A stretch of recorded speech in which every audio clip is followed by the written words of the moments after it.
Well, welcome, dear friends. On behalf of the Lotus Institute, thank you for joining us. I've been told I'm unstable, so hopefully my staff can take over if that's really true. I think it is true, but so welcome to our oracle reading. We're delighted to have Sister Kính Nghiêm with us from Deer Park Monastery and Ava Avalos. It's 1 a.m. in Botswana, and she is with us. Uh, Ava is a Dharma teacher in our tradition and a HIV specialist doctor in Botswana. Sister Kính Nghiêm, how many years, sister, did we decide? In her introduction, she can tell you how many years she's been a sister. I met her when I think we decided she was 14, and so we go back a ways. One of the things that Sister Kính Nghiêm did was when Larry died, she immediately found her way to my house in Rhode Island. And she came with a sack of food. She proceeded to cook for several days. And it's Sister Kính Nghiêm. She's also called Sister Chicken, and she'll explain why. She came with a sack of food, gifts for me, but she very clearly said, I'm here because I'm your friend. That meant everything. So this evening, we're going to begin with Sister Kính Nghiêm will lead a meditation and chant in Vietnamese, and then she's going to give a little bit of a background and the history, if there is such a thing, with the oracle reading. It's very unique to Thich Nhat Hanh and our tradition. You will not find this in Buddhism outside of us or in Vietnam. This was a Thich Nhat Hanh invention with his whole belief in the Dharma festival. And so tonight you are welcome to a Dharma festival. I invite you to come up with your own question. So we'll only have time to maybe see about 6, 7 people. But if you come up with your own question, that will help you hear your response with the questioners that come up. We'll share about that process after Sister's talk. But first, Sister with meditation, chanting, and my good buddy and chicken, right? Thank you so much for joining us and letting us be revolutionary love people together. Dear friends, I would like to offer a chant based on the nectar of compassion. I think to allow ourselves to be bathed in this nectar of compassion, also known as nectar of immortality, but it's to bring that sweetness, that gentleness, that kindness into our hearts so that we can nourish us. And this is based off of praise of the Bodhisattva of the nectar of compassion for ourselves. And then we will have a few minutes of silent meditation just to allow that to come in.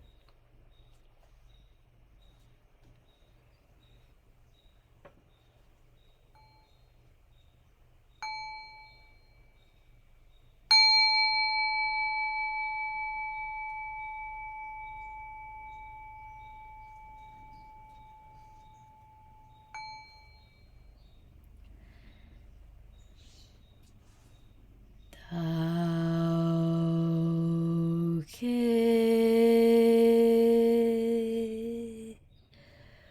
Mon Yong Bi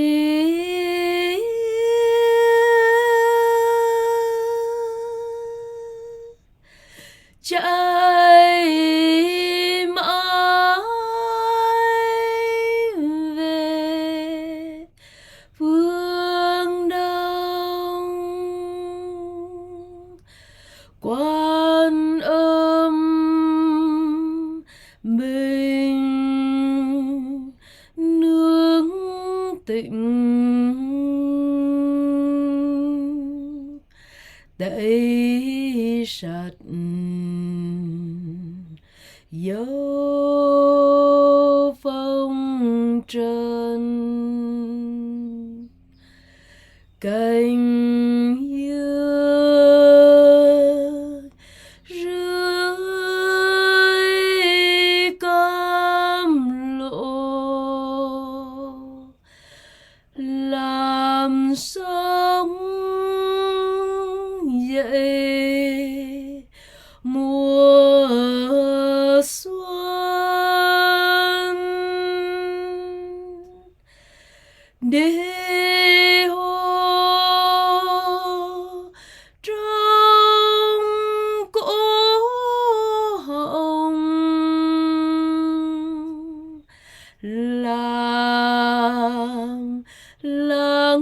yêu muôn lòng. Nam mô Bồ Tát Cam Lộ Vi. Nam mô Bồ Tát Cam Lộ Vi. Nam mô Bồ Tát Cam Lộ Vi.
Dear friends, I would like to introduce myself a little bit to the group. My name is Sister Kính Nghiêm. This year is my 28th year as a nun. I have just celebrated last month with my fellow ordination family. Oh no, actually this month, in the beginning of this month. And you might know my more famous brothers would be Brother Phap Yung, Brother Embrace. But I happy to be who I am. No complexes there. But yes, I ordained in Plum Village, and my name means adorned with true reverence. So sometimes people call me Sister Reverence. Sister Peace calls me Sister Rev. I have a nickname called Sister Chicken, only because it's just an endearing name for me, not because I'm a chicken. Well, in Vietnamese, the word "chị" means elder sister.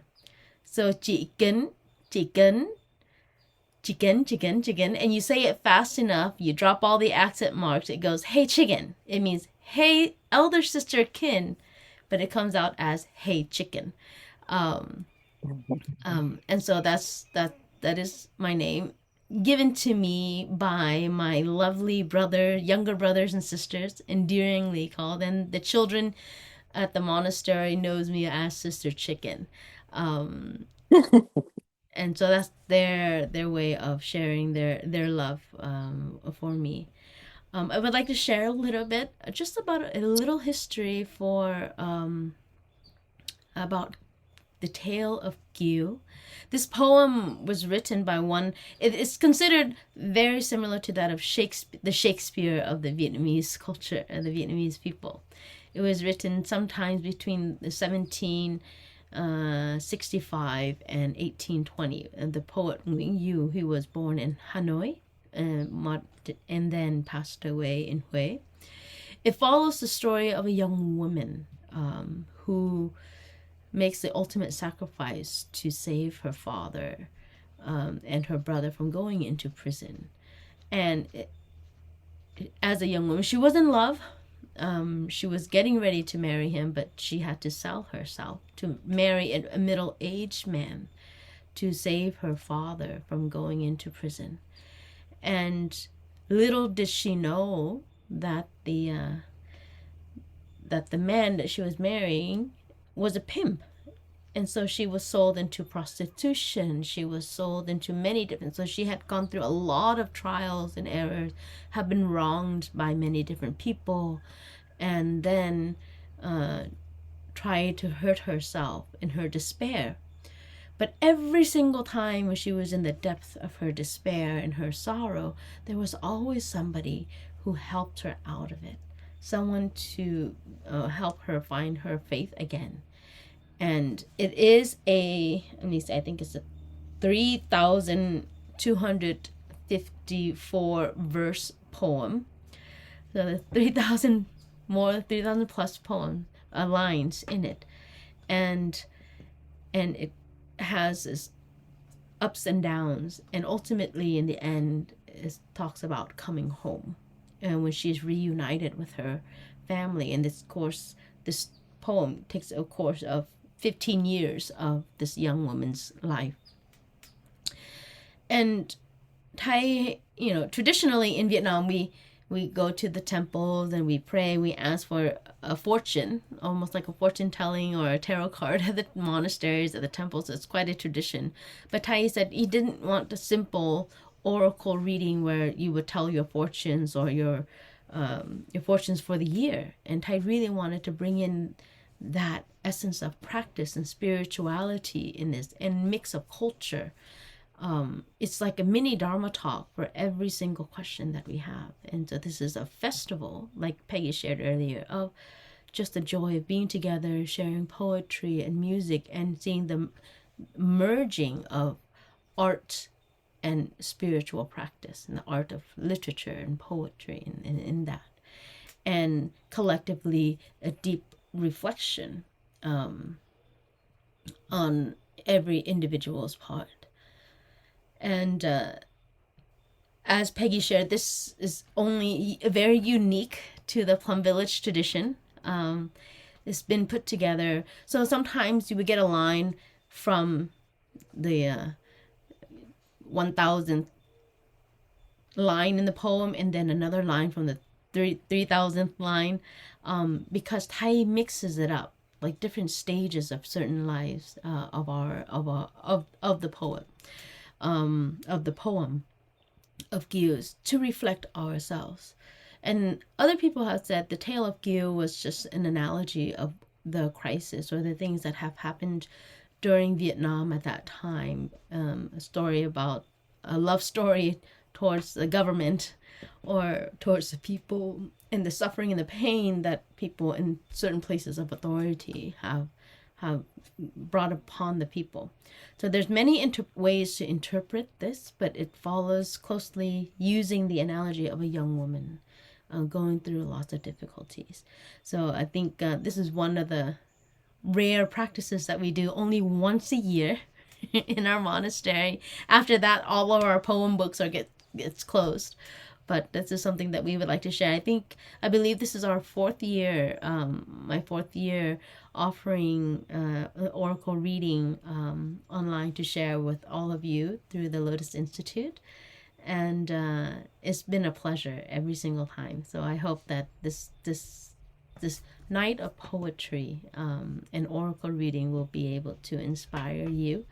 But yeah, so that's a little bit I would like to share about the practices of the oracle. But mainly it is for us to reflect deeply together. So one question, like Tai said, a good question doesn't have to be long, but it also really comes from the heart. Not only does it reflect yourself, but it can also speak of the hearts of many people. And we try not to ask questions like, what is my future for the year? Because it's not exactly fortune telling, but it is just really guidelines of how can I deepen my practice, where or what is really present inside of you, what is most important inside of you, and finding a way out. Just like in this Tale of Kieu, of finding a way out of all of her difficult situations. And it could take many different forms of questions. But really, if it's from the heart, that's the most important part of it. The oracle is calling upon Miwa. Miwa, you can unmute your mic. And You are bowing. Thank you, dear community. Can you hear me? Yes, okay. Thank you so much for the opportunity. My question is, I'm sorry, Miwa, I'm sorry. I'll just invite one quick bell to begin and then we'll offer the question, okay? Thank you so much. Sorry for interrupting you.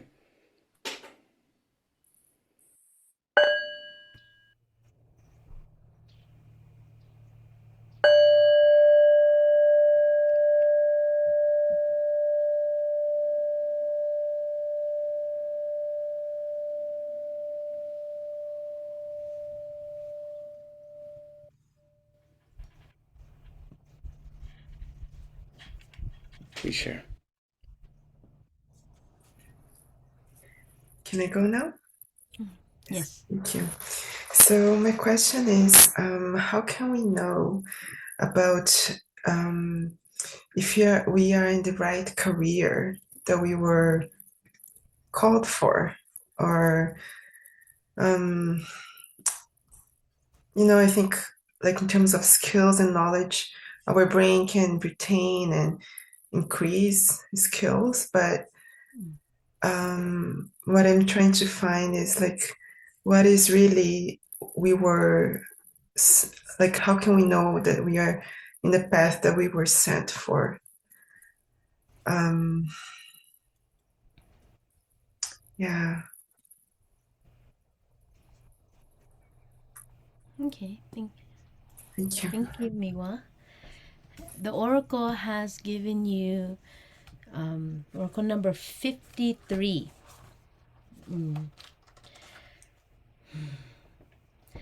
And I'll read it in Vietnamese first, and then I will read the translation before we start the interpretation.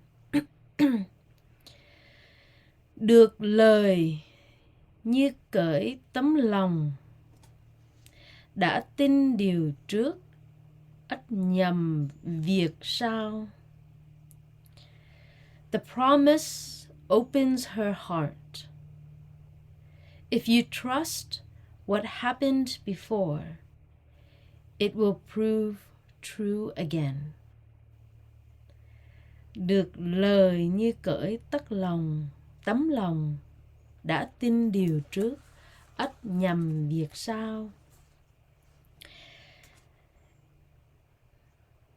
I think the oracle is already answering your question. It's like, if you've done it already, it's what it is. It's what it is.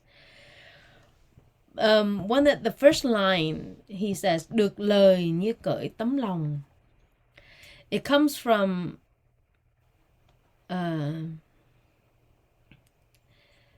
part of the story. It's verse number 353, and it's part of the story that Kieu and her lover exchanged gifts as a promise to one another. As a promise to one another.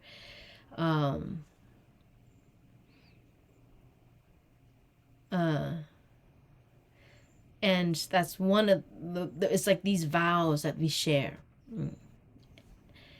And then the second line is when on her story, along her journey, Kieu then marries another person, but then with her authority and her power as this general's wife, she repays the gratitude, and the gratitude for all those people that had helped her along the way. And one of them was a nun that had helped saved her the first time that she tried to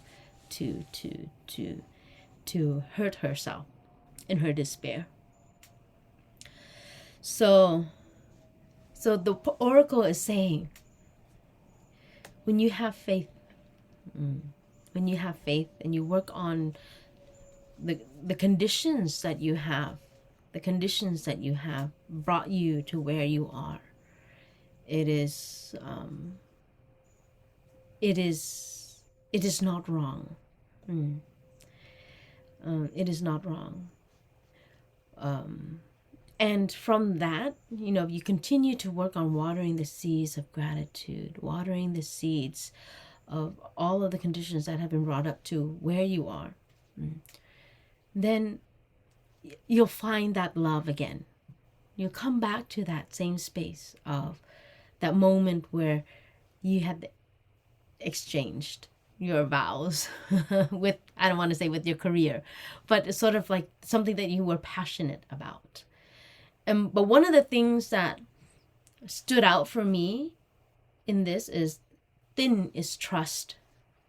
If in the beginning you trusted this job or this career, you trusted this group of people, and then the next line, the next word that stood out for me is mistaken. There's no mistake in your trust. Because sometimes along the way when we work, and we are prone to impermanence, and that's okay. We change when we hear certain things in ourselves, so we change our own views, our own perception, our direction in our own spiritual practice, our own everyday life shifts because of the conditions around us change, therefore we also change. So there's nothing wrong. But I think what the poet is saying, that you have to trust yourself, not just the people. Like you trusted your own intuition to go to a job or to go to a career that may be what was your calling at that time as a young person, and you're still young, but also as a young person. But then going on, when you start to have more information and the conditions start to change based on, not on your emotion, but on your insights, like you're looking deeply. So then the poet is saying, trust that. Trust your own intuition from the very beginning, because when you first pursued this career, there was a certain kind of trust in that this career can offer you whether financial stability or happiness or joy. And then as you continue going on, there's like, wait a minute, there's something there that is not really there, losing touch with what was in the intention in the beginning. Now there's two ways that we can do, whether it's like change jobs, or we can try to find that fire or that flame again, that very beginning, almost like that bodhicitta.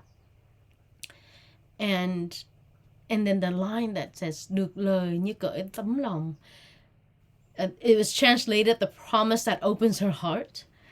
But it could be that once you find that place, you found that promise, and it's not from other people, but it's the promise that you made yourself.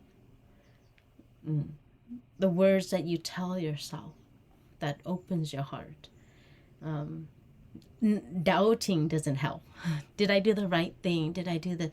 It's really opening your heart, allowing, like, it's okay if you at a crossroads, but it's just sort of like, can you have that chance to listen to yourself? And được lời, it means like you receive these words. You receive these words, whether it's compassionate words. You know, if you receive words that are unkind, your heart doesn't open. But if you receive words that are kind, then your heart becomes more open. And when your heart is more open, you have the ability to see more clearly and to listen more deeply. When we get rid of the words that we tell ourselves in. So there's no concrete answer where with how do you know if you're in the right career. I get asked that question, how did you know at 14 that you wanted to become a nun? I said I didn't know. But I didn't know anything about being a monastic. And I promise you, I'm sure all of us here, you know, when we first started our career, we had this idea. So the point is that we stop chasing the idea that we created about a certain job. But we come back and to listen. And can we make do with what we are given? You know, about watering the seed of gratitude and trusting in your own intuition. And then at the same time, telling yourself kind words of what is it, your beginner's mind, your aspiration. What is it that you really want? And how can you bring that fire alive again? Whether it's not a question of whether you stay or you change, but how can you make the career work for you?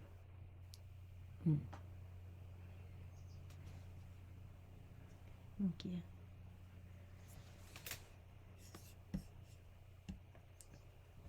Thank you so much.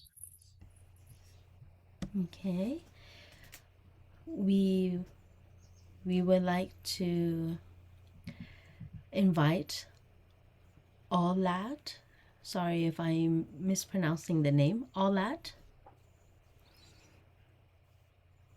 Yes, sister, that's correct.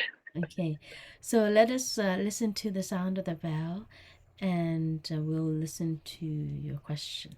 Thank you.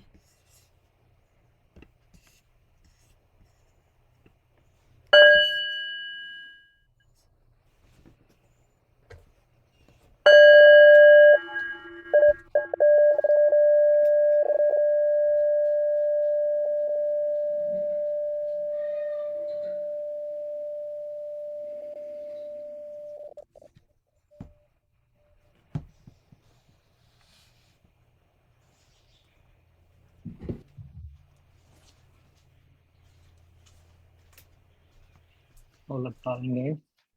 Dear Thai, dear Sangha. Good to see you.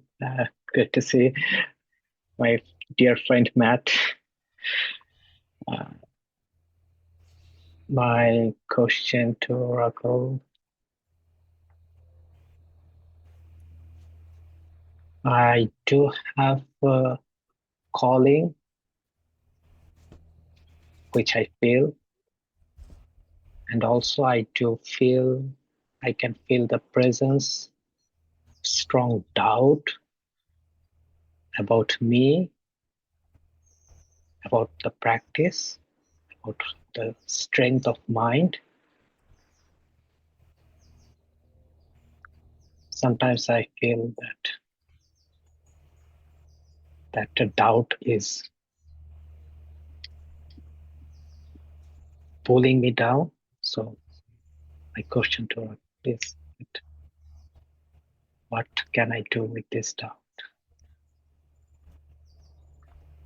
Okay, thank you on that. The oracle has given you oracle number 200. All the way 200.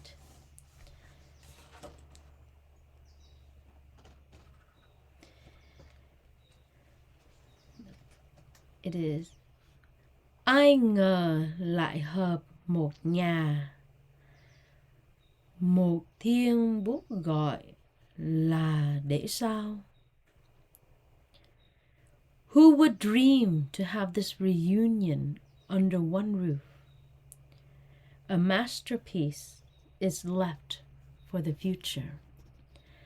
Ai ngờ lại hợp một nhà, một thiên bút gọi là để sao.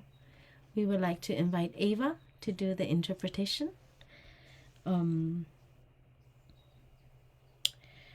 I just want to say the word thiên bút, it's a poem. It's almost like a will, if you will, a will that is left behind. And then để sao, it means for future generations. So what you leave behind, just so that just the little notes that you can hear here. So Ava, the floor is yours. Thank you.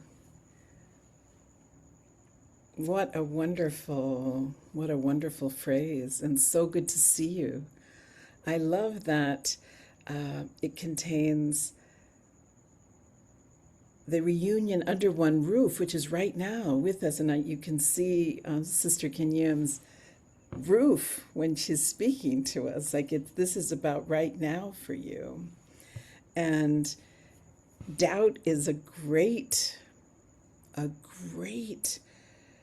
experience, because it tells us that you want the truth, that inside you seek what is real. And that is such an incredibly important quality to have, that you can embrace it. You know, you can see your doubt as curiosity and seeking and searching what is real, what is true, what is good. That is a great quality.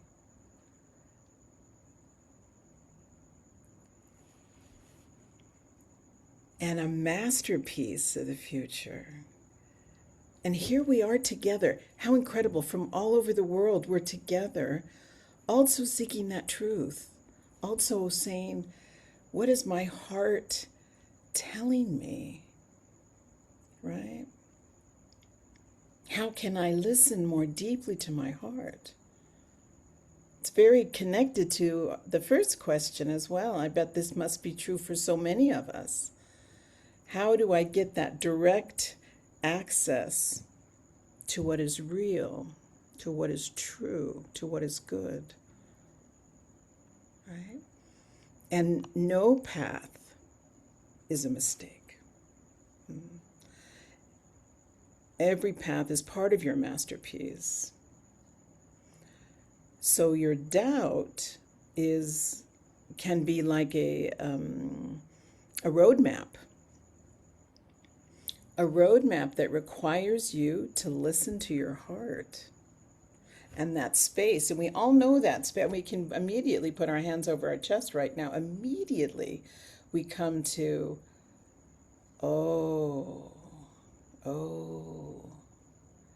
that space that knows. And doubt evaporates. So just put your hands over your heart right now and take a breath. Yeah, it's right there, right now.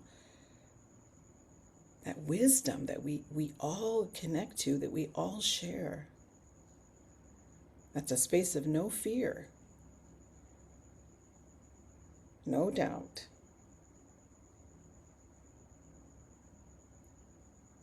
It's a purity, and it's a purity that you seek.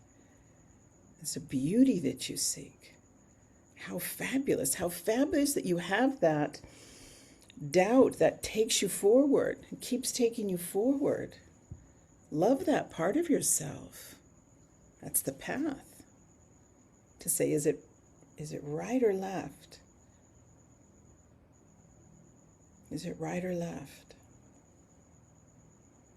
I have a great story of choice of a group of people that had to make a life and death decision when there was a young child. They didn't know which way to go. So this is a true story. And there was a 7-year-old girl there, and so they said right or left, and she immediately said right. And the whole group was saved because they listened to the voice of a child. They were all adults, just one child there, and they listened to that voice that said, that knew there was no question, right? So here we have, who would dream to have this reunion under one roof? Well, you dreamed it, because here we are all together. You dreamed us into existence. Thank you very much. I love your name, Aland. How I'm sure everyone must say this. How fabulous that just to say your name, we move into that. How incredible this life is. Oh, you're here with us, right? Oh, we're together under one roof. What could be better? A masterpiece is love for the future. So this is a very encouraging phrase. And feel that. And know that your doubt led you here. And how wonderful. Also that, of 81 people together, here you are. That your doubt led you to present moment, wonderful moment. You can trust that. You can feel good about that.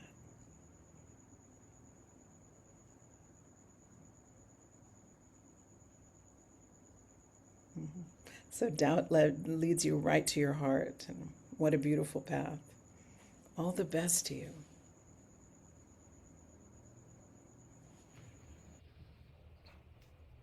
Thank you, Ava. I would just like to add a little bit more to Ava's interpretation. This masterpiece that the poet is saying is not written out of despair. It's also a moment of clarity, that fearlessness that you have.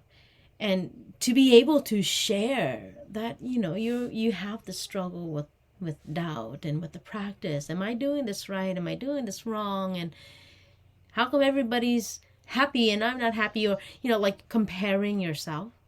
But the poet is saying that this masterpiece is meant because it comes from a story when Kieu had so much clarity in this life. There's nothing more that she wanted to become attached to in this life. She wanted to be free from the highs and the lows and the sorrows and the despair and all of that kind of stuff. And she thought, I'm okay with where I am, I'm okay with all of this. And then in that moment of fearlessness, in that moment of clarity, she was able to write a poem. And this poem, or this will, as I said it is meant for everyone to understand where you are. It's a means of communication, so that future generations will be able to understand that even it's okay, our ancestors, you're a living ancestor. We have our living ancestors, and our closest ancestors would be our father, mother, and our grandparents, so that they can understand, and even our children, grandchildren, or descendants to understand that the suffering, the despair, this doubt is nothing new. It's been there, but we have clarity and we know how to take care of it. We're unafraid of it. And through that, it brings us together because we can understand one another. And so this is what the poet is saying. Don't be afraid. You write your poem. write your poem, write your song, write your story, but not from the depth of doubt itself, but to have clarity of understanding where it comes from. It's not just your own, and to help future generation to understand that even if they do have suffering and pain in the future, it's not their own, that we hold each other in this union under one roof. And this roof can be the roof of the Buddha, the spiritual roof of the teachings, of the practice, of the roof of the Sangha, where we come together and celebrate that union. Not only with we meet other people, but when we meet ourselves. Thank you, Olat, for your question.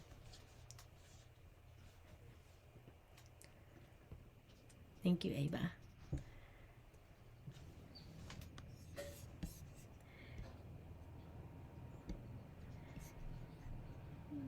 The oracle is calling upon Kayla.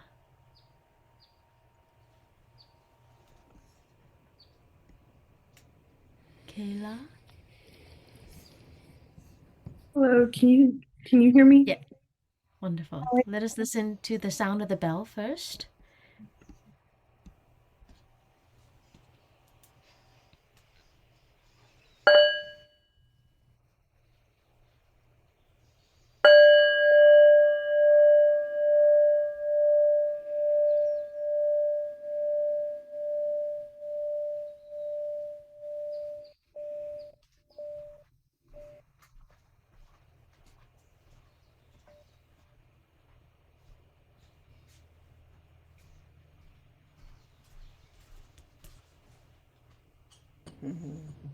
My question is, what is the next aligned step to expand my heart-led offerings in a way that feels safe and authentic?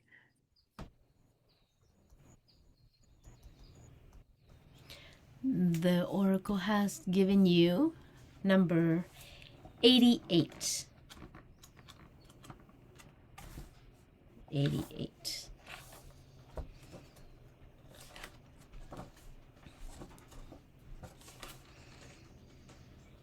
So what is the next aligned step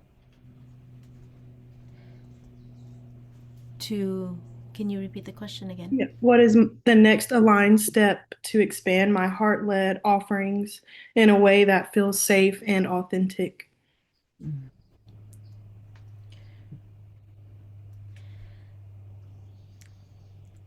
88. Thiền trà cạn nước hồng mai, cõi nguồn cũng ở lòng người mà ra. They finished the red plum tea in tea meditation. The root of everything is the mind. Thiền trà cạn nước hồng mai, cõi nguồn cũng ở lòng người mà ra. We would like to invite Peggy to give the interpretation.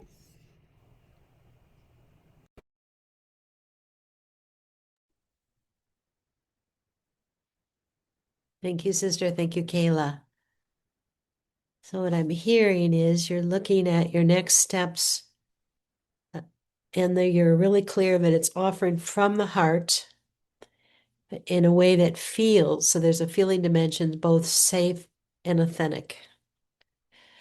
And the poem took you to drinking red plum tea and reminding us as we sip tea that the roots of everything in our mind.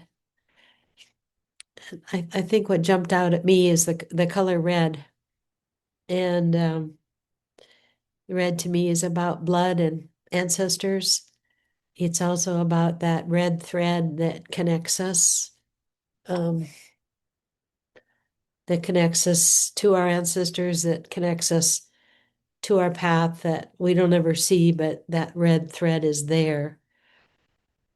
And I'm encouraged as I sit with it that you're taking the time, that you're honoring the red plum tea and taking the time to sip it as you reflect on this really big heart question. The roots of everything are in the mind.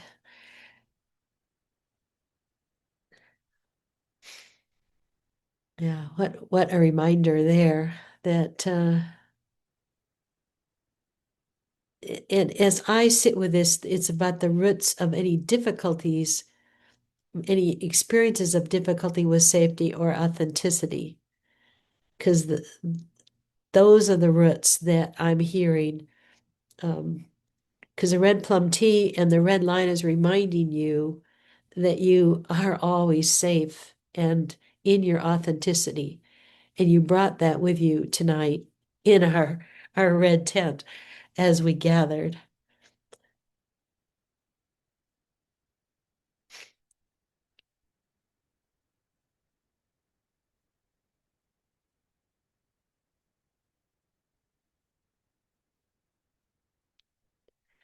So as I reflect on safety, I'm reminded of the resiliency practice of sipping on tea. And one of the ways that we come in touch with our zone of well-being and relax our nervous system is to sip. And one of the ways we can do that is with the ancient wisdom of tea. And the red plum to me, I'm sure Sister will have more to say on that, but to me it's very Plum Village. I'm very connected to the word plum because of my 30-some years with Plum Village. And so I'm reminded of my ancestors that live in me and also our spiritual ancestors of Thich Nhat Hanh, of our lineage, as I sip this tea. It's not just Kayla. It's Kayla's grandparents, Kayla's ancestors, Kayla's spiritual teachers. And I'm reminded, and as I sit with this question in this posture, I feel a lot of ease and I feel a lot of comfort. And I'm hoping you are experiencing that, but that's what I feel is a lot of ease and trust that I know how to be authentic. And I know how to do what I need to do with safety. Because right now we have to be courageous.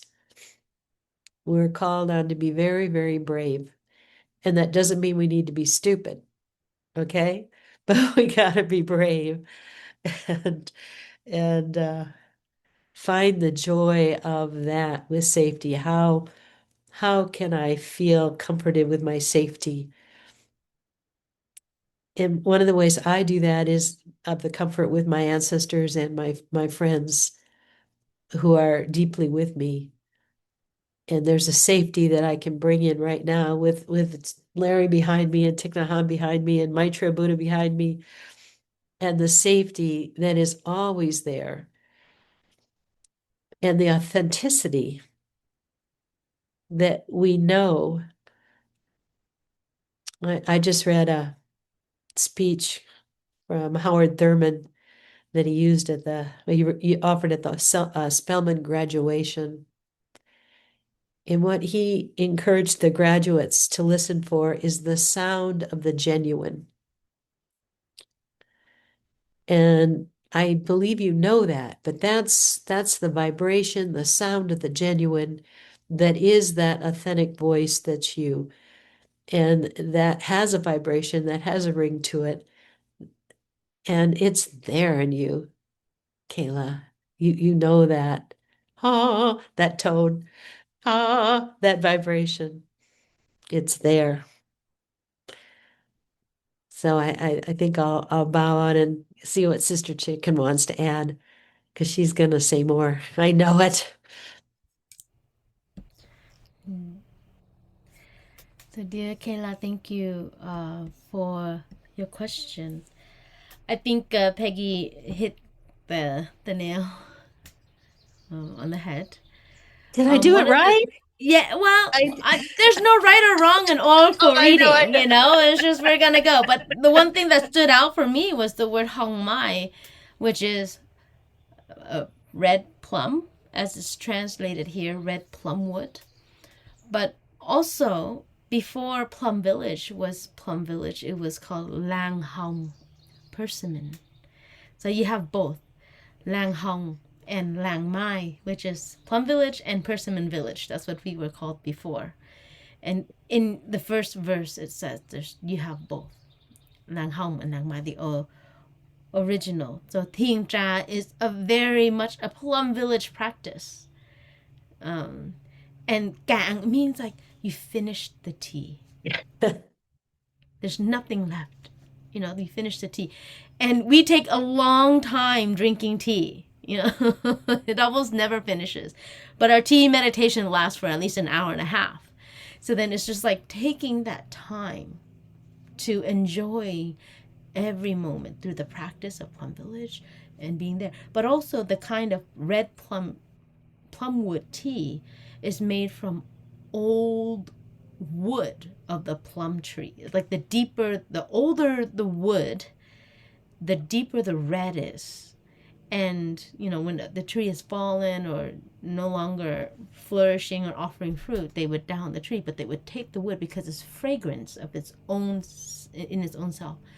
And that is what we use to make the tea. So it's almost like you're taking something very old, very ancient, and enjoying that. It could be the practice. It could be just being present with what is there, with what is old, ancient, and there. And then cõi nguồn cũng ở lòng người mà ra. This, you know, generally translated is the root of everything arises from the mind. But the mind is the root of perception, which is can be wrong sometimes or all the time, right? But the word that stands out for me in this is the word long, Long, in the text. It doesn't actually translate as the mind. You know, it's almost like the innards, your gut, your cage, your rib cage, everything here. So when you say you want to eat jiao lao, it's like everything you have to get, the intestines, your gut feeling, your heart feeling, that's all of that is here. Translated from the mind because it's easier to understand that, oh, yeah, things arise from the mind. When we think something, we put it into action. But sometimes we forget when we feel something, we also put it into action. And I think what the poet is saying is like, trust this lung, this cage, everything in the rib cage, your intestines, your gut, your heart, all of that that's where we should function from. That's where we should function from. And that authenticity is from here. Because the mind can be biased based on what we see, based on what we hear, based on what we think, and based on our surroundings or things like that, because it's meant to be analytical. It's meant to decipher right and wrong. It's always to protect us, manas, if you want to say. But here is where you feel it. Is where you feel that safety, not here. And so then the poet is saying, start from here. Start from your sense of offering yourself safetyness. And how to do that is just to slow down. Come back, enjoying your tea, and to feel the ribcage. Thank you, sister, and thank you, Kayla. Hope that was useful to you, Kayla. Yes, thank you so much. Thank you. Thank you. We would like to call upon Eric.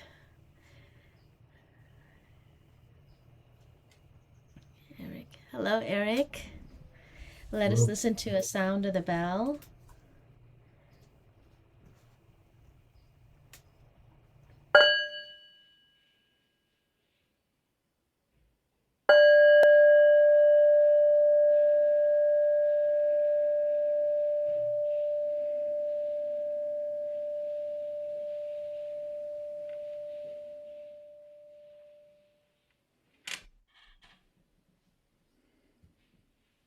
Thank you, sister.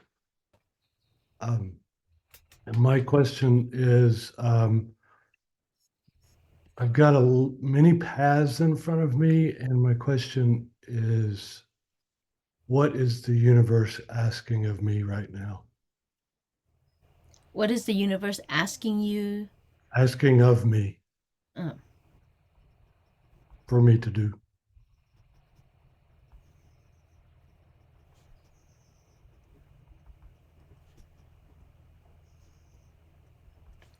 the oracle has given you number 7. Number 7.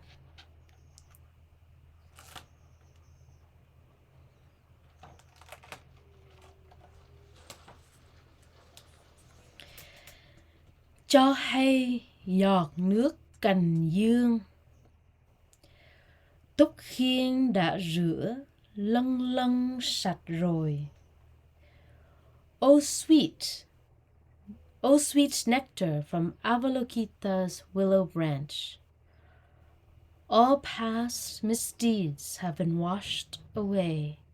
The heart is light and free. Cho hay giọt nước cành dương, túc khiên đã rửa lân lân sạch rồi.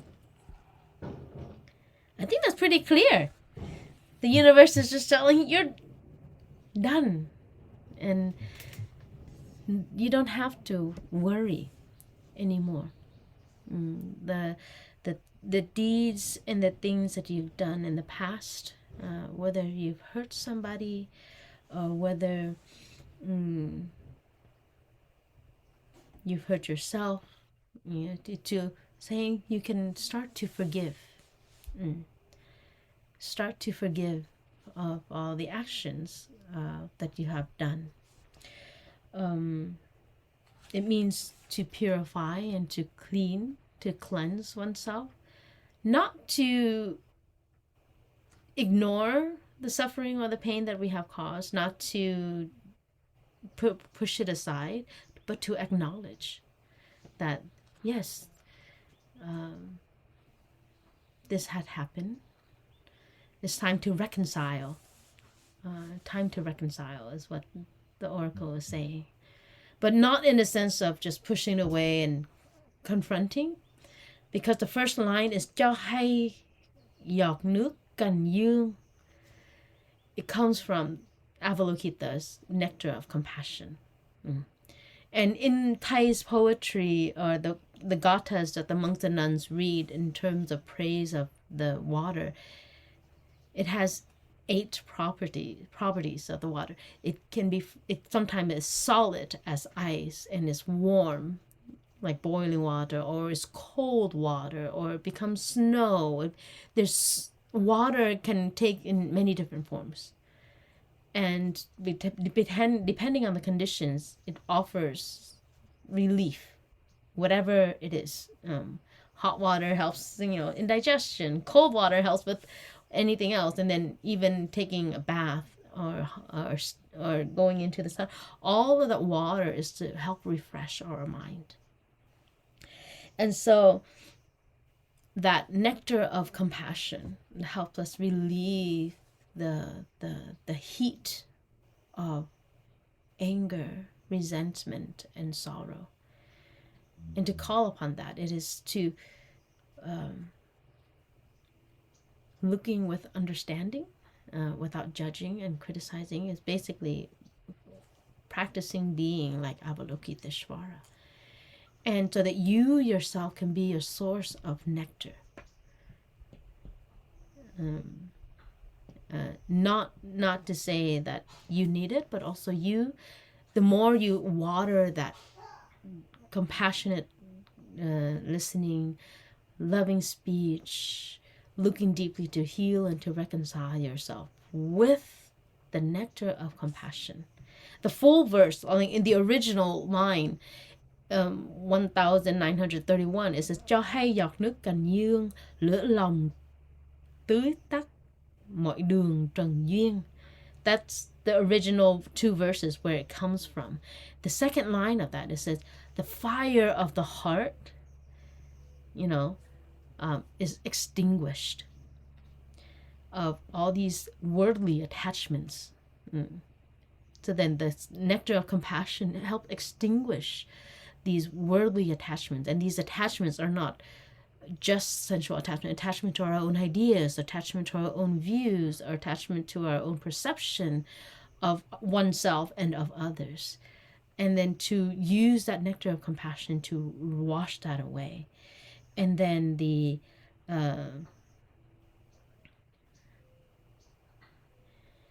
second line is lung lung sat roy.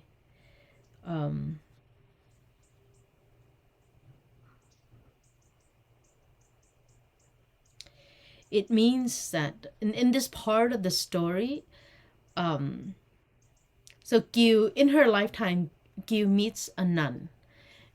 In the first part of this, like halfway through the story, and at the end, the first half, she meets this nun, saves her from her suicidal attempt jumping into the river, and then they happen to come across a fortune teller or a wise teacher, an elderly, and she says, yes, even though Kieu, has deep suffering and despair, but she has enough merit through the love for her parents that will help her through the suffering. So then it says, slowly it will wash away because she has that merit from her filial piety, which is, you can say, your love for another person, and you focus yourself on that love for the other person, or for your parents, or for your children, yourself, and through that happiness you bring yourself out of your own suffering or out of your own despair, because you're focusing not just on yourself but helping others, and through helping others you will help yourself. So then it's like, even though you may be drowning in despair, but because of your action based on understanding and love, maybe a lot for you to use that, but you can use others, not to use others, but focus on others, to water that seed of compassion, to slowly wash away your own sorrow and despair, to take refuge in, this is what I think a better word, to take refuge in helping others to heal and transform yourself.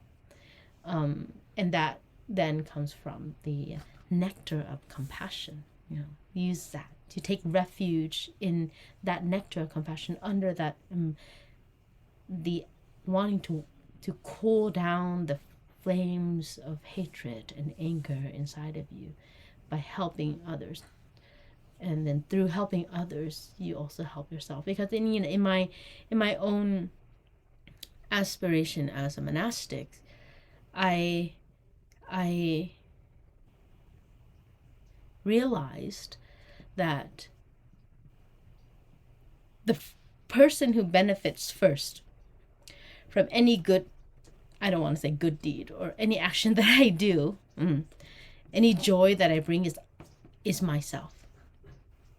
Like when I'm cooking a meal, it may look like I'm offering, cooking for the Sangha, but I'm already enjoying every moment of the cooking, and just imagining that the joy on the sisters and the brothers' faces when they eat it, and that just imagination, oh, they're going to be so happy when I make this.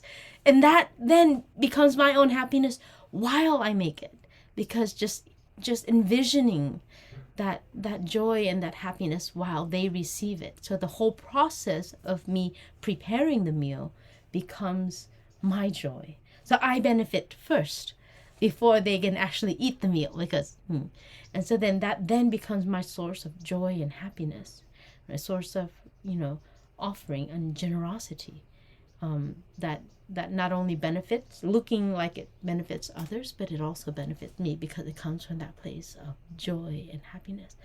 So the oracle is saying, take refuge in that.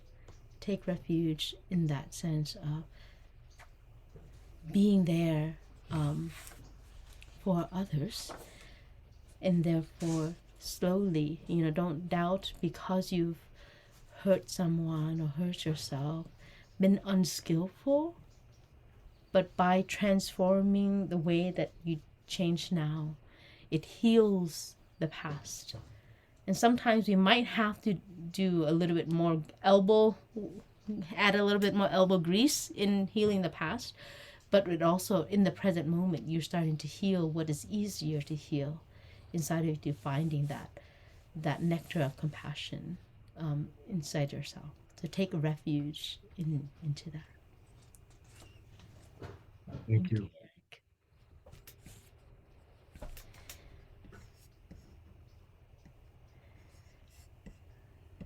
Okay.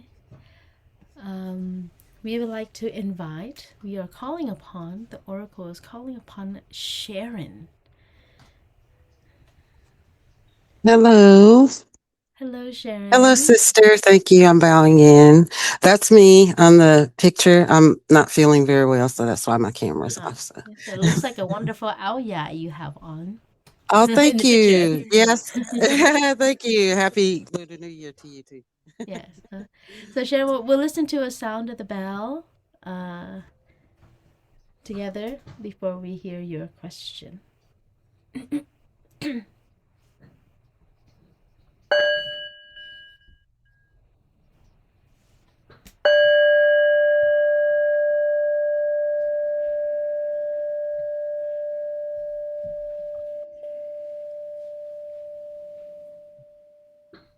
Let's start now. Yes. Okay. So, lately I've been practicing for about 10 years, and lately things have been getting pretty heavy in the area that I'm in. I'm in like a red state, but I have my virtue book and my gratitude book that I write in every day, um, and trying to stay hopeful, but things have been feeling really, really, really heavy. So I was wondering, um, is there something I could add to the practice to keep me from sinking into despair and more isolation? Because I'm feeling really isolated too. The Oracle has given you number 152.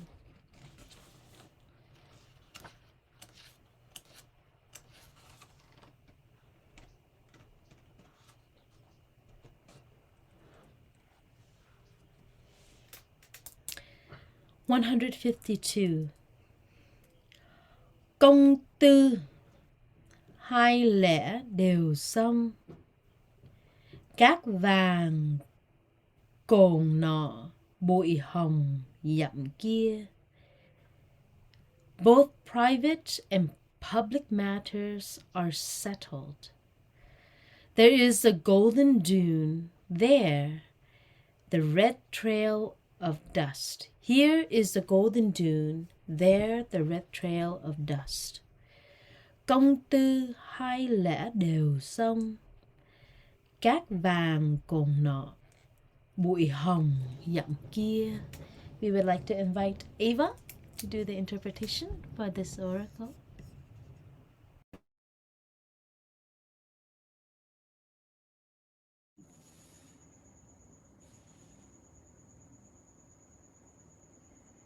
Oh, Sharon, so good to see you. Thank you. Hello. Thank you for your Thank you. question. Come on. Come on.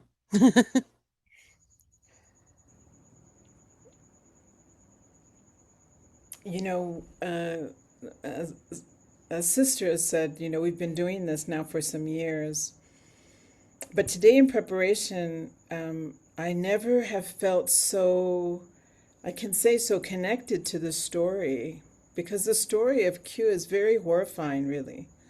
What she went through was horrifying. And what many of us are going through right now is horrifying. We can't deny it, right? So we find ourselves in the sea of fire. Many of us find ourselves in the sea of fire. And there's never been a more important time to listen to the wisdom And as we've seen before, of our own hearts, of everyone feeling that, what do I do? Where do I go right now? Right? And we have a path. We have a Sangha. You are not alone. And we all feel that, like Kieu did, right? Kieu also went through, really, when you read the story, and I encourage you all to read the story of Kieu, she's such an inspiration. The story itself is such an inspiration. And the fact that Thai could see that deep, deep wisdom that was written hundreds of years ago, it's still here for us, right? So you are not alone. None of us are alone. And I think this is also your both private and public matters are settled. So what is settled? What matters are settled? What matters, right? Inside and out. Inside and out. How the world manifests, right, is how we see it, private and public, right? Our reflection. And that's why it's so important, you know. And I remember Thai at a particular time when I was feeling so overwhelmed, and Thai said, come into the present. Keep coming back to the present, right? Don't doom scroll. Do your best to actually focus on what's beautiful, right? And here we have the golden dune, the red trail of dust, and you know, Native Americans talk about the good red road. We're all on the good red road. How incredible, how incredible. How incredible for you, incredible for every single one of us, that we have a Sangha. The Sangha is such a precious divine gift that we all can come together again and again. And thank goodness for the internet and this, that we're born at this age, at this particular time, that we can connect. And you're so good at connecting. And it's, to me, it's that, again, the red color, the connection. We've just heard about that red, the red road, the path. And it's the path and it's our practice that is our refuge, that helps things to settle. Us, right? We're the earth. We are the earth, right? So settling is also about settling the earth and settling what's happening right now.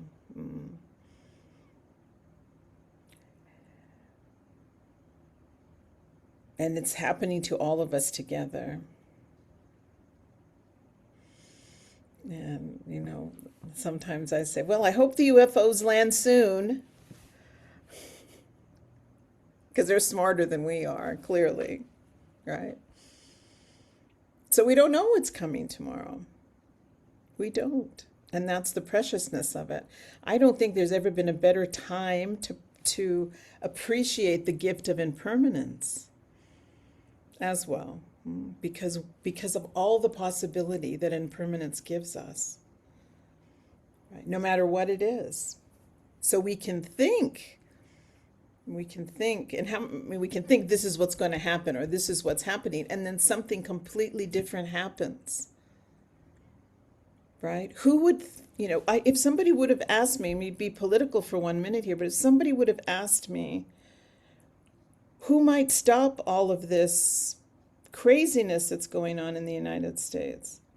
Well, maybe it ends up being the people that are the strongest supporters of an administration that is so mean and cruel at the moment. Maybe it's those very supporters that are going to make the whole thing stop. So we don't know. We don't know. But that not knowing is a potential for greatness and for being settled. If you think of the golden dunes of Namibia or the Sahara, right? the endless shape that golden dunes have, and that you can slide down them. You can go to Namibia and get on a cardboard and just slide, just an endless soothing. The dunes can give us an endless soothing. And I think that's really, what this is saying, that we need to just settle into ourselves, settle into the wonder of this particular time and space, to see the beauty of that, knowing that none of us know, and that's a gift. So not to feel that these things are happening to us without good reason, without some redeeming quality. The redeeming quality is you, Sharon. And then all of us together, and the Sangha and the practice, and the fact that how incredibly grateful we can feel. And that's the practice, right? To turn away from that sometimes. For Lent, I said, I'm giving up doom scrolling. And it's hard. It's hard to just go, you know what, I'm going to read a book tonight, right? So it's a continuous thing. But the Sangha, here we come together. It's a wonderful gathering to come together and appreciate each other and appreciate your heart and your wonderfulness. And I know that personally. And it's endless. It's endless. Joy is endless. Suffering is endless. The potential is endless. I think all the planets are lining up in the next few days. Incredible times. And I wish you all the very best through all of it, Sharon. And tons of hugs. Thank you. Thank you. Thank you. Thank you, Ava. I would like to add a little bit more to the interpretation. What stood out for me is there's a lot of pairs in this oracle. There's here, there's golden and red, there's dune and dust, and there's private and public. And it's almost like they are looking at each other. Both there's these pairs seemingly opposites. And I remember Thai's teachings on interbeing and impermanence and all of that. Just like we have to get rid of these ideas of these pairs of opposites, like being and non-being, and existent and non-existent, all of that pairs of opposites. And that what stood up was like, oh, there's here and there, like what's happening here is not reflected out there. What out there is here. It's like somehow the poet is saying these are these pairs, these ideas of here and there, right and wrong, joy and happiness, red and gold. Sometimes red is in Zheng Ai. The word Zheng Ai, Bui Hong actually means red dust, and the dust is that red dust is terms of attachment. I think in the first poet also, to wash away these red dust, things that are attaching to you. It's like the fine dust that sticks to you. And then here's this red dust that sticks to you, but then the golden sand, is that we consider like holy and teaching. It's like what is good and what is bad. So then I think the poet is saying not to just think that here is the golden sand and out there is the red dust. Like not to separate those two too much, to fall in despair. And then the first line is a công tư hai lẽ đều xong. It means that I feel that when the poet is saying, when you can see that what is happening out there, and it's no different than what is happening inside. I think it's a collective feeling of despair. I would have to say that, now the brothers and sisters, especially the Vietnamese brothers and sisters, we, even for myself, even though I was born and raised in America, we have to be very careful when we go out. Deer Park is located in Escondido, which is the reddest, deep red city in San Diego County. And we also have that fear and that despair and that worry and that anxiety. But what I feel is we're not meant to become a victim of that fear.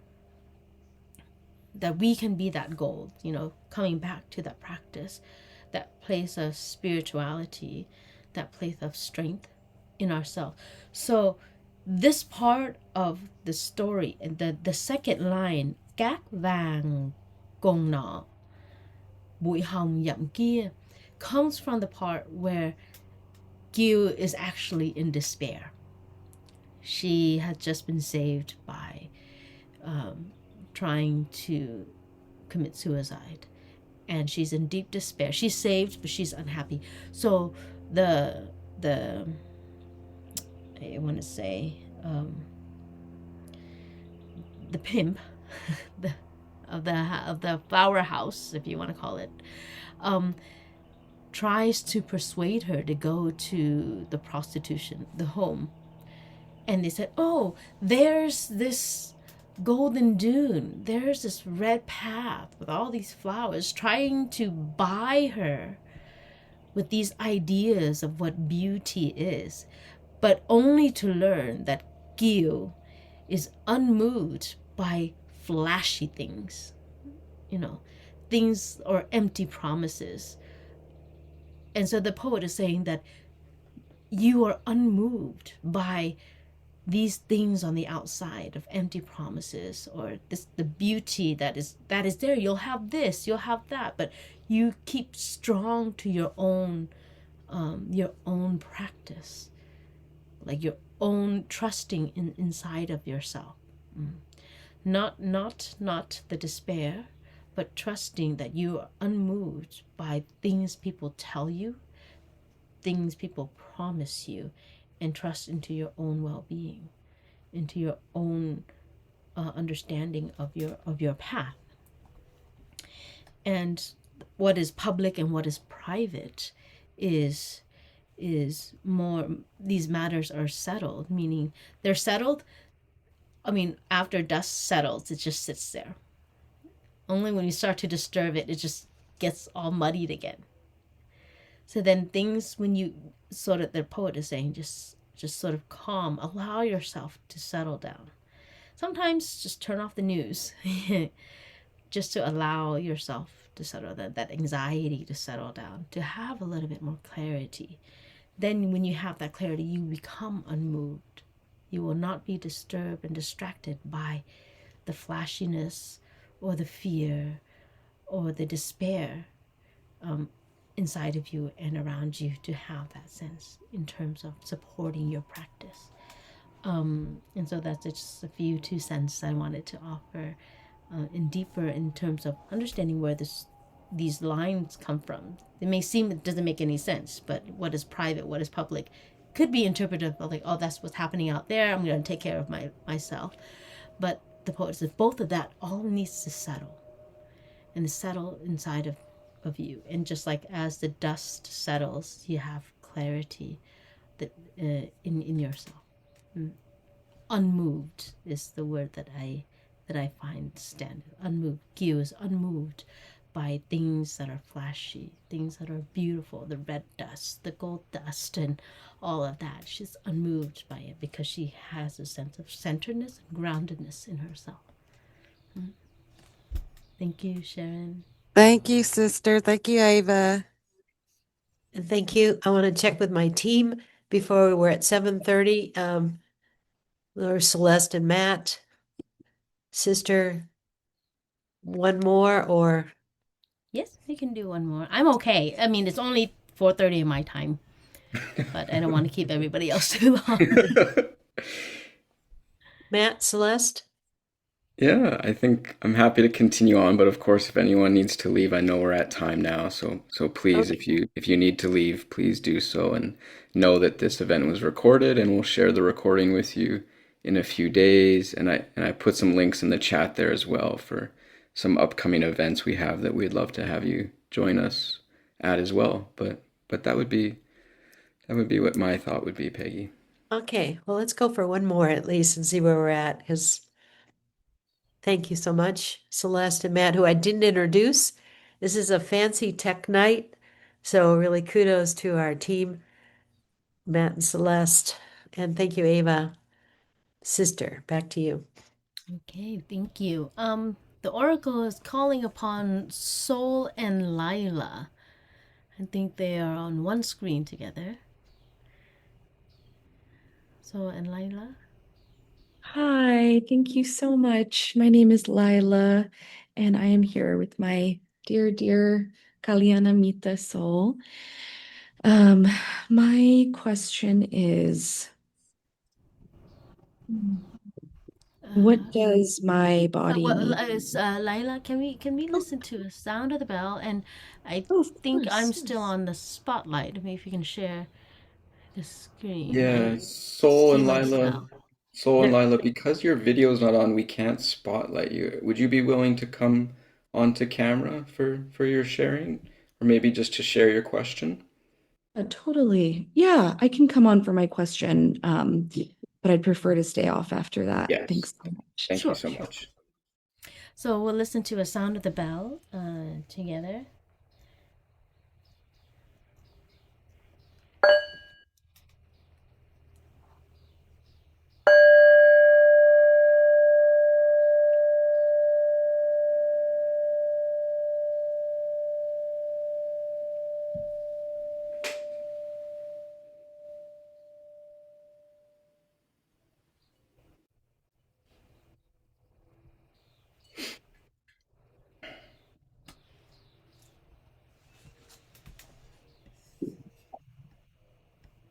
Hello. Hello. Thank you so much. Thank you so much, sister, and to all. My question is, what does my body need?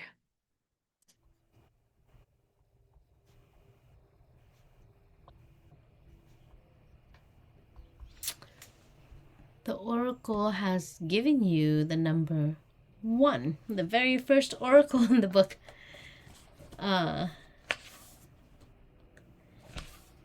Okay. I'm going to have the number 1. Thông minh vốn sẵn tính trời, nhẹ nhàng nợ trước, đền bồi duyên sau. The heaven has blessed her with intelligence. Past actions were light, compensating for later conditions. Thông minh vốn sẵn tính trời, nhẹ nhàng nợ trước, đền bồi duyên sau. We would like to invite Peggy to read the oracle.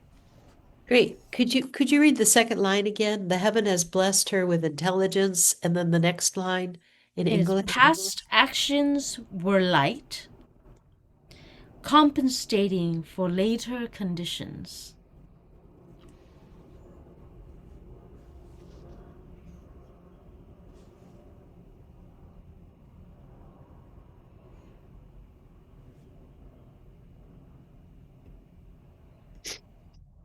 Thank you, sister, and thank you, Lila. Is it Lila's question or Saul's question? It's Lila. Thank you so much, Peggy. Thank you. Lila's question. What does my body need?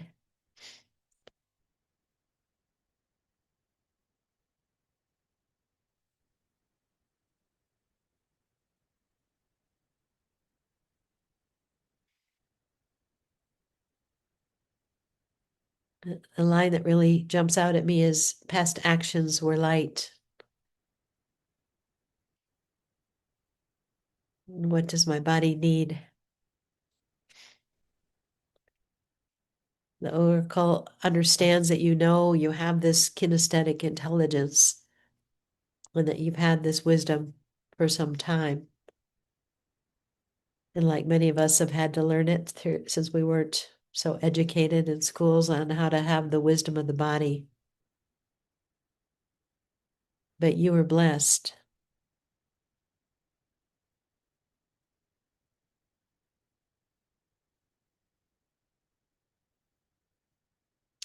And as I sit with that in my own story here, I'm reminded of my great grandmother, Morris. And I wonder about your ancestors, in particular, if there was a matriarch in your lineage that is connected to your teachings and learnings about the wisdom of the body. And I wonder about what other lessons you learned from that ancestor.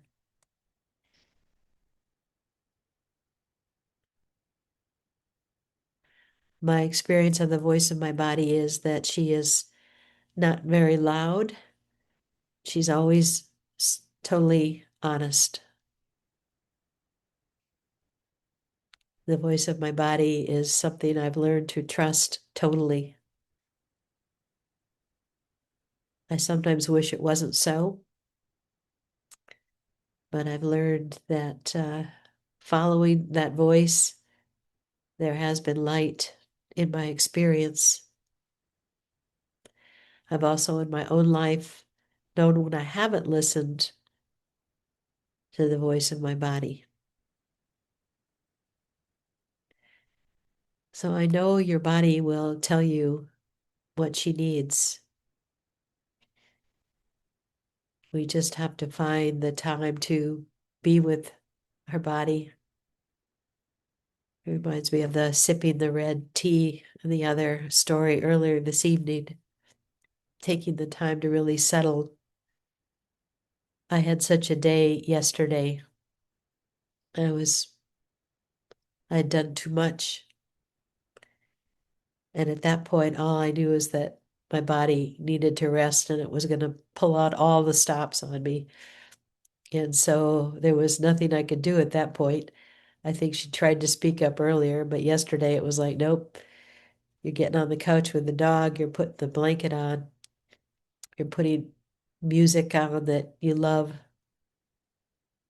So, what does your body need in this moment? I know that you know what that is. You've been blessed with this intelligence.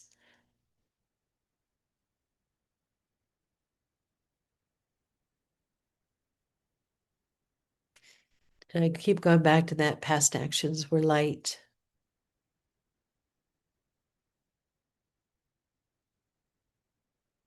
How important that is to trust that. The light that makes you smile or brightens you up as you look at past actions where you have listened to the wisdom of your body. You said,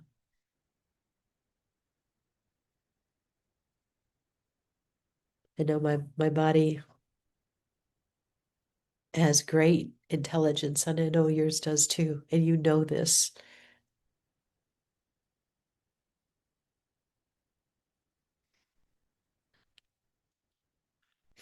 But all bodies like rest, all bodies like nourishing friends and food. All bodies love the practice that nourishes us and brings us home.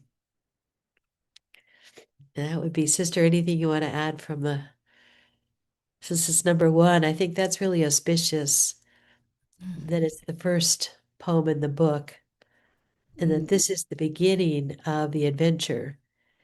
And as we begin this new year, the fire horse, I think that's very auspicious for all of us. So what would you add, my dear? Thank you, Peggy. Thông minh vốn sẵn tính trời. It's like by nature, you are intelligent. And this line is almost like the introduction to the whole Kieu story itself. The poet is introducing Kieu as a third person. He's telling the story as a third person, and he's saying this person, this young beautiful woman, is intelligent by nature, and it's given to her by the heavens. This intelligence, she was born with it. And nhẹ nhàng nở trước đền bồi duyên sao.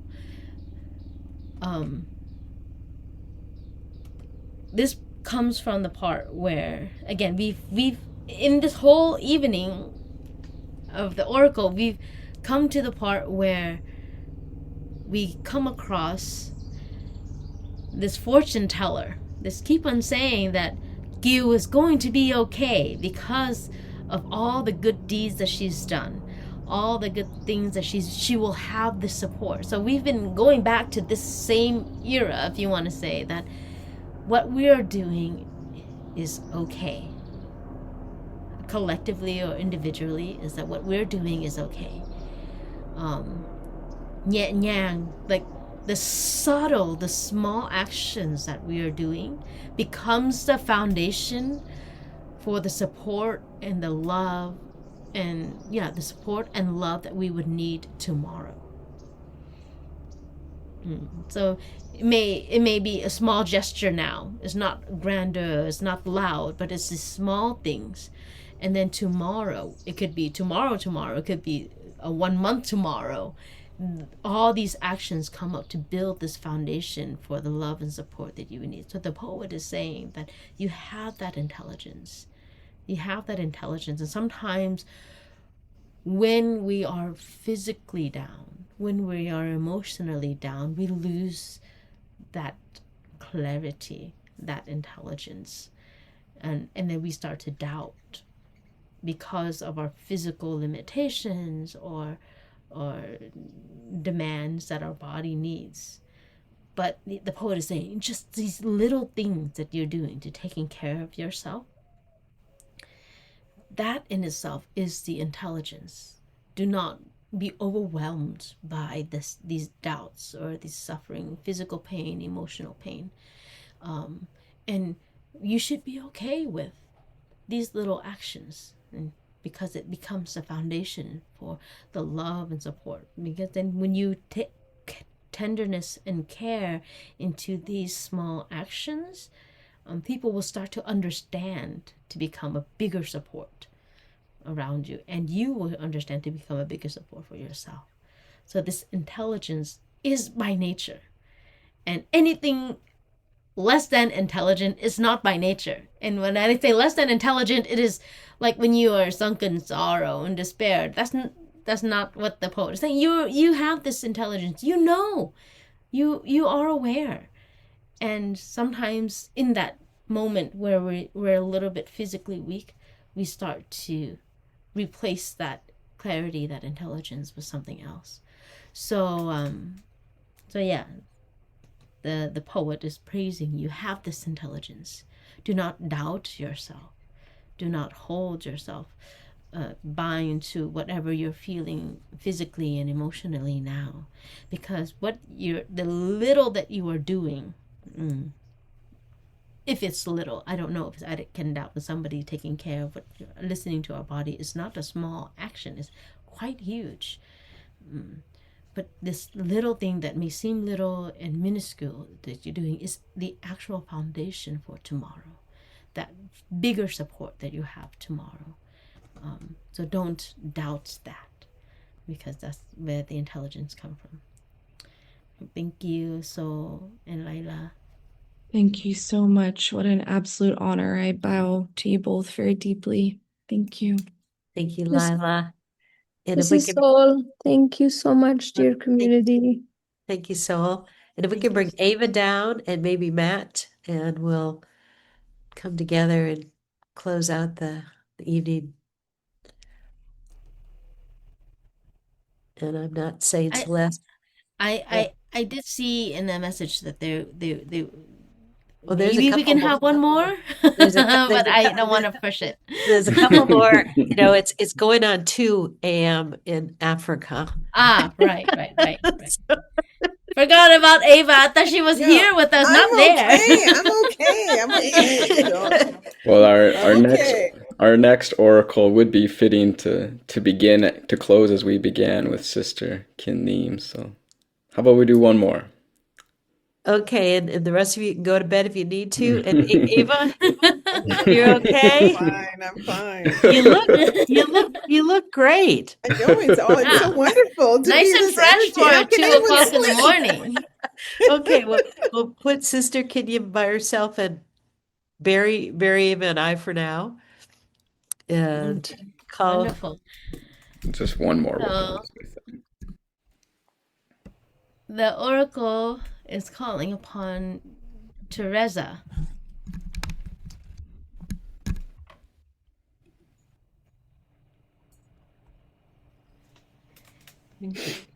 So we'll listen, before we hear your question, we'll listen to a sound of the bell together.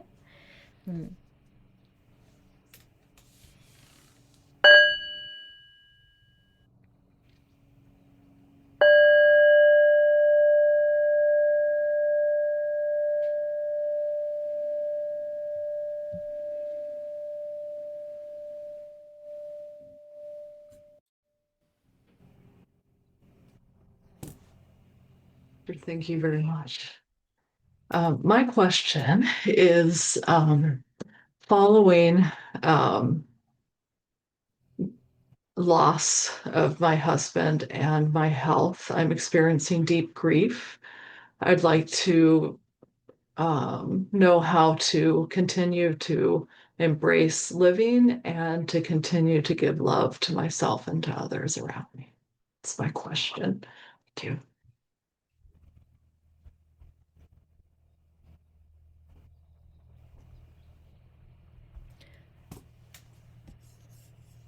The oracle has given you number 26.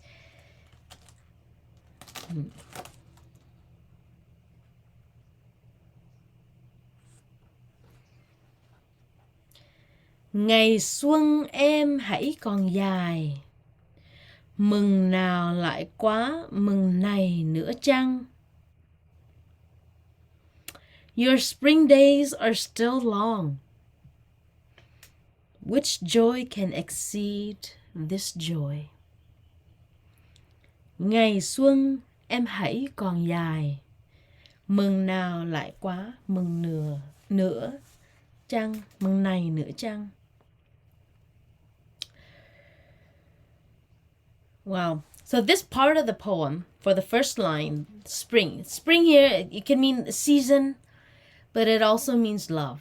Is blossoming. So the poet is saying the spring goes on. It's still long. It's still spring. So what are you talking about? That it is ended. Yeah. This is like this, and I think the oracle really came through. But Xuân này is the love between Kieu and her first love, even though it has seemingly dissipated and ended because she was sold off to help her father. But in place of marrying, in place of Kieu marrying her first love, her younger sister took her place. So it's a replacement. Not to find that, but it's not because of they were cheating on each other or anything like that. But there's the spring has not ended, and it can continue on in many different forms, in many different manifestations. So what the oracle is saying, nothing is really lost. Nothing is really lost, whether it is your first love, your husband, your health, and the grief that is there. I realized after the passing of Thai's transformation,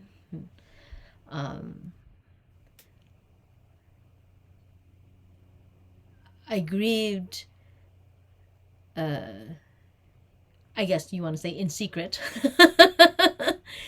buried deep down, because also I had to hold the fort, continue on. But then I realized that the deeper that we grieve is only a manifestation of how deep I have loved. Have loved Thai.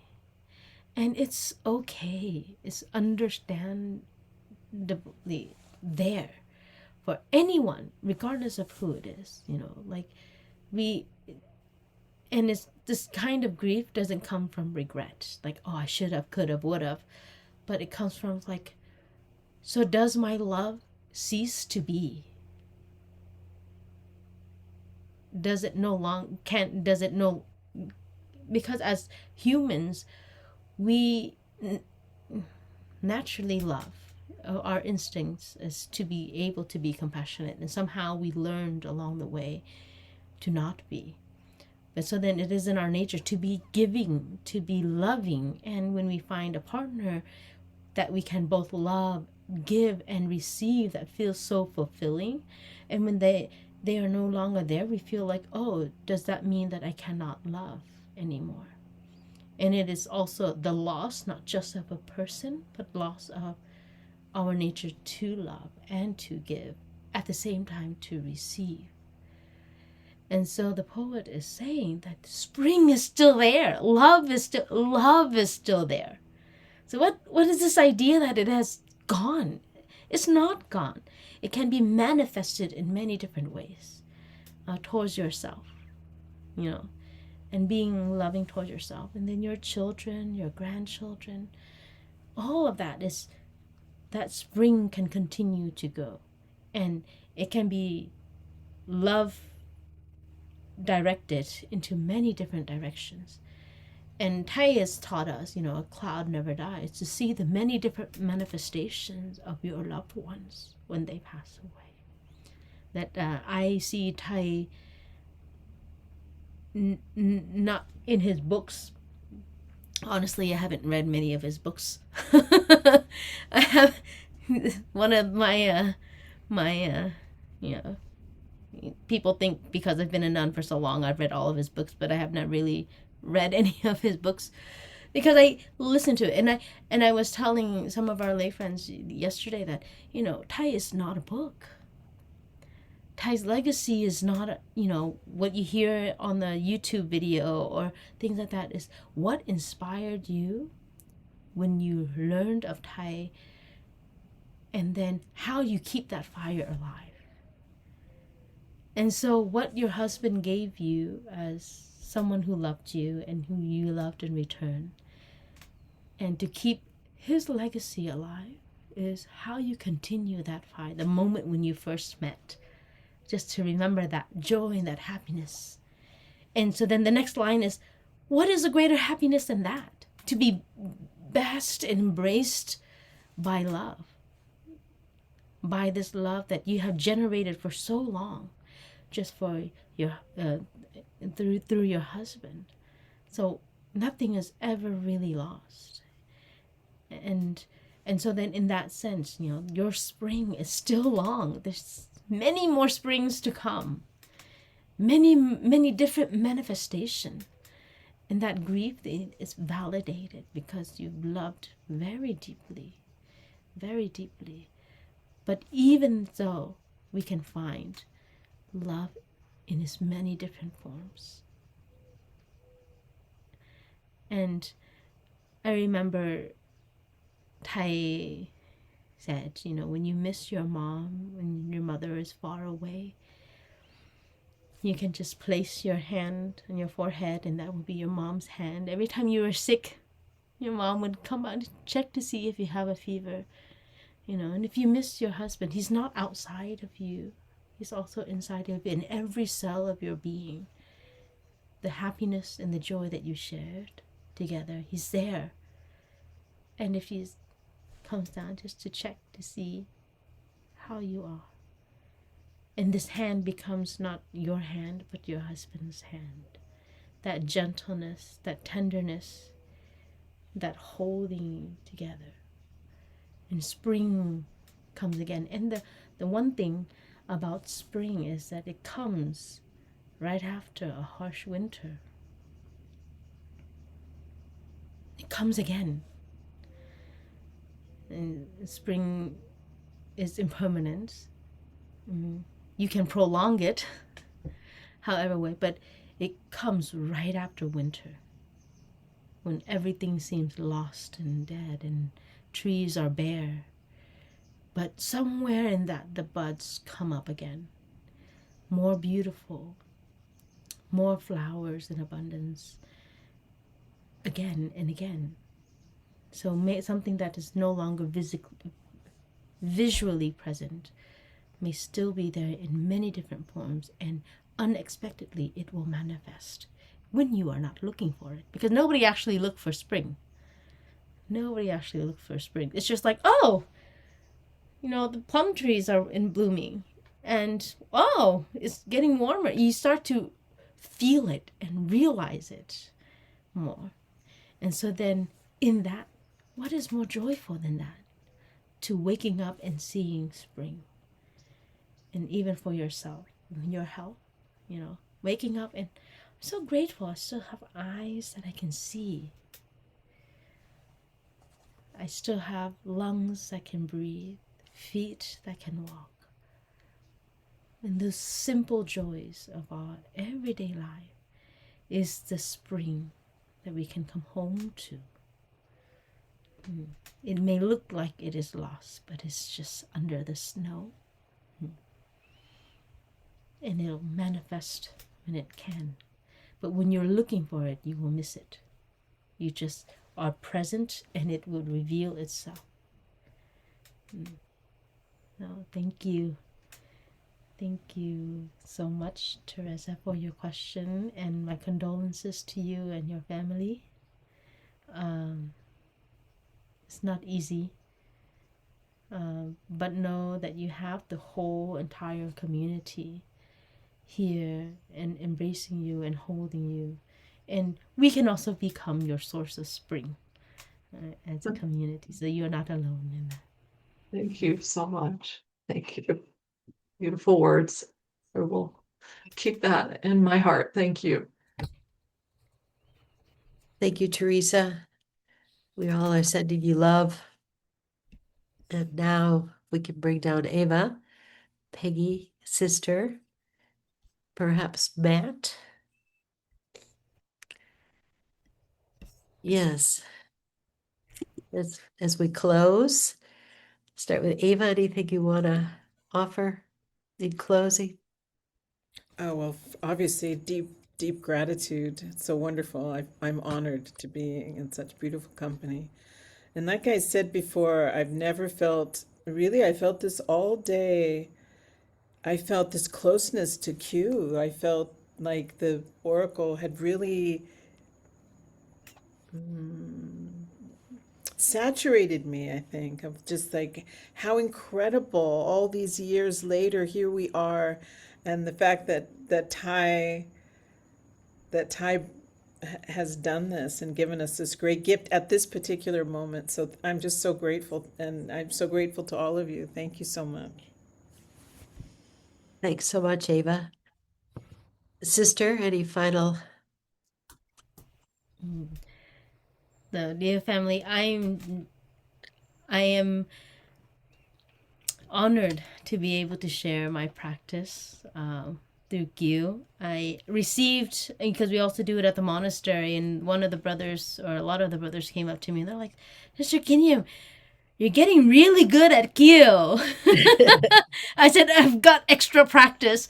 But really being here, and I thank everyone for trusting our practice and in our interpretation, and creating such a safe space for all of us to be vulnerable and to hold each other in this new year. And through collectively, these times have never really changed from Kieu's time to our time, all the trials and errors. But I think what we have now, which is most precious, that Kieu didn't have back then, is the Sangha. That we have each other.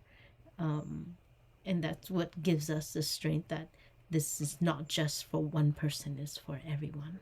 But I also would love to thank everyone for inviting me again. And this evening, I was like, wow, I don't know if this is AI, but the numbers that I get, they're random from a number generator, but then it's sort of like every single number responded perfectly to the question.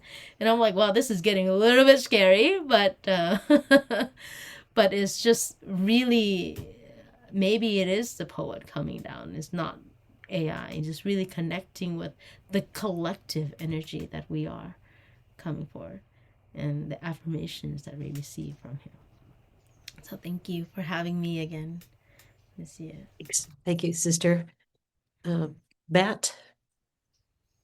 Well, thank you everyone for sticking around a little later. I feel we could do this for 3 hours if we had the space. I know it's a very popular event, and the questions like sister shared are just so meaningful. And although I'm here doing all of these tech things, I can really feel the questions and the responses resonate with my story as well. So thank you everyone for sharing.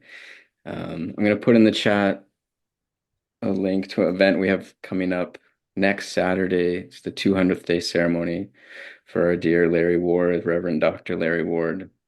So please feel free to come. That's a free by donation event, and we'd love to see you there. But I'll pass it back to you, Peggy. Okay. Thanks, Matt. Thanks, Celeste. I can hardly breathe at this moment. And I'm so grateful. Especially Sister Kính Nghiêm, when I first asked her about doing this, she was like, oh, that's not possible. And then she called me back and she said, well, maybe it is. So remember that first year.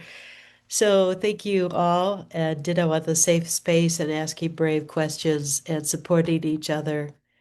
And the themes tonight really struck with me with the overlap, with the red dust, with the red tea, with the red path. All the ancestors are with us. So as we leave, I just want to give gratitude to Thich Nhat Hanh, who invented this out of pure joy. And for him, this was a Dharma festival. So thank you all for joining us for a Dharma festival, Thich Nhat Hanh style.